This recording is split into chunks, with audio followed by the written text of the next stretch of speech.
Hello students, good morning to all of you.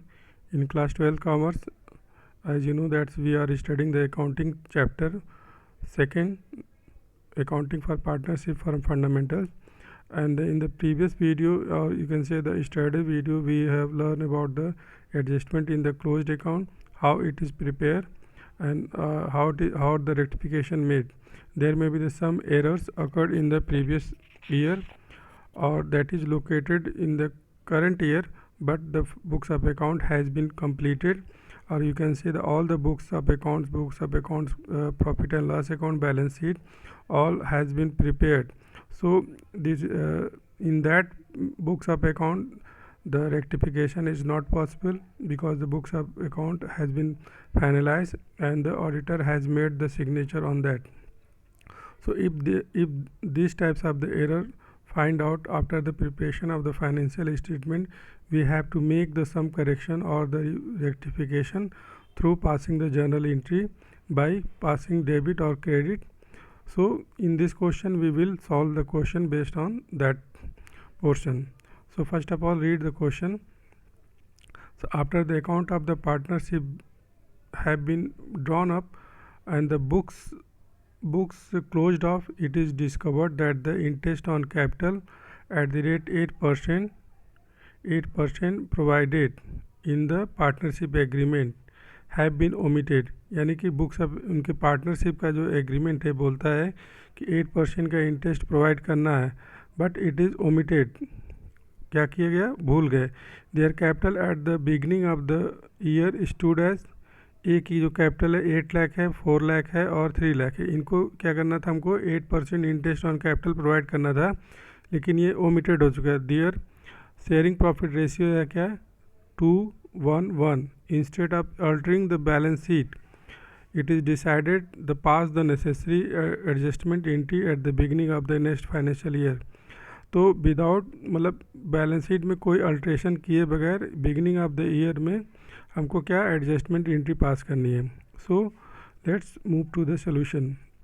तो अभी हमें क्या पता चल गया कि इंटरेस्ट ऑन कैपिटल हमको देना चाहिए था, जो कि दिया जाना चाहिए. तो इंटरेस्ट ऑन कैपिटल कब देंगे? तो उनके कैपिटल अकाउंट को क्या करना पड़ेगा? हमको क्रेडिट करना पड़ेगा. ठीक है.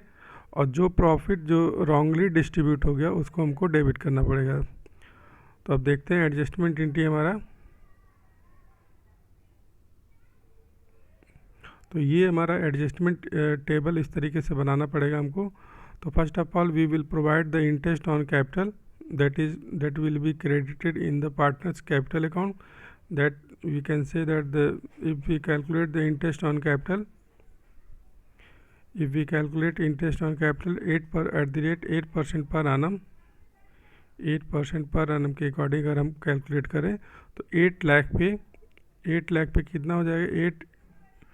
8 लाख पे 8% करेंगे 64,000, और 4 लाख पे 8% करेंगे तो 32,000, और 3 लाख पे 8% करेंगे 24,000. तो इसको हम लोग इस तरीके से यहाँ पे लिख देंगे. ओके. 64,000 ए का capital interest on capital, B का इंटरेस्ट ऑन कैपिटल 32,000, और सी का इंटरेस्ट ऑन कैपिटल हो जाएगा 24,000.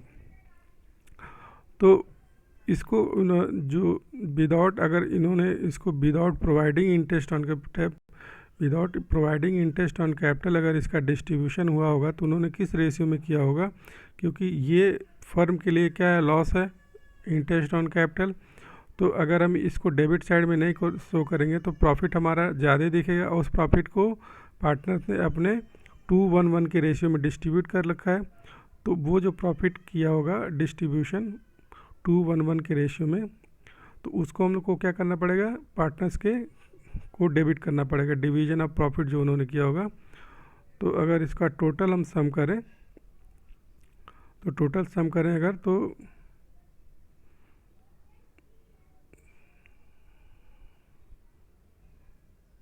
यानी कि 1,20,000, यानी कि 1,20,000 को उन्होंने डिस्ट्रीब्यूशन कर रखा है.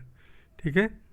तो 1,20,000 ये जो है इन्होंने as a interest on capital हमको क्या करना चाहिए था? मिलना चाहिए था. लेकिन interest on capital should be credited in the 64,000, 32,000 and inter 4000 के फॉर्म में हम होना चाहिए था, लेकिन हमने उसको रॉन्गली प्रॉफिट के शेयर में डिस्ट्रीब्यूशन कर रखा है। तो यहाँ पे उनको हम डेबिट कर देंगे, यहाँ पे उनको क्रेडिट कर दें। अब इसका दोनों का डिफरेंस निकालेंगे। भाई इनको मिलना चाहिए था क्रेडिट 64,000 का, लेकिन रॉन्गली उनको डिस्ट्रीब्यूशन कहाँ तक हो चुका है, 60,000 का, तो उनके प्रॉफिट में क्रेडिट जा चुका है। यानी कि अभी 4,000 इनको और क्रेडिट हमको मिलना चाहिए। ठीक है, बी को 32,000 मिलना चाहिए था, लेकिन 30,000 जो है एज ए रॉन्गली डिस्ट्रीब्यूट की हो चुका है उनको। यानी कि इनको मिलना चाहिए 32,000, लेकिन रॉन्गली 30,000 तक हमने डिस्ट्रीब्यूशन कर रखा है। तो अभी इनको 2,000 और क्रेडिट मिलना चाहिए। अब यहाँ पे इनको मिलना चाहिए था सी को 24,000, लेकिन रॉन्गली इनके अकाउंट में 30,000 जा चुका है। तो इनके अकाउंट को हमको क्या करना पड़ेगा, डेबिट करना पड़ेगा। तो यहाँ पे उनको हम लोग क्या कर देंगे, डेबिट कर देंगे। तो यहाँ पे C's capital account will be debited and E, और ए को क्रेडिट मिलना चाहिए और बी को क्रेडिट मिलना चाहिए। तो B's capital account credit and A's capital account credit and B's capital account credit. So in this way we will prepare the journal entry. C's capital account will be debited by 6,000 and A's capital account will be credited by 4,000 and B's capital account will be credited by 2,000। तो इस तरीके से इसकी correction rectification journal entry इस तरीके से बनानी पड़ेगी। तो ओके स्टूडेंट, तो आई होप कि आपने अच्छे से समझ लिया है। If have any doubt please contact me. So let's move to the next question.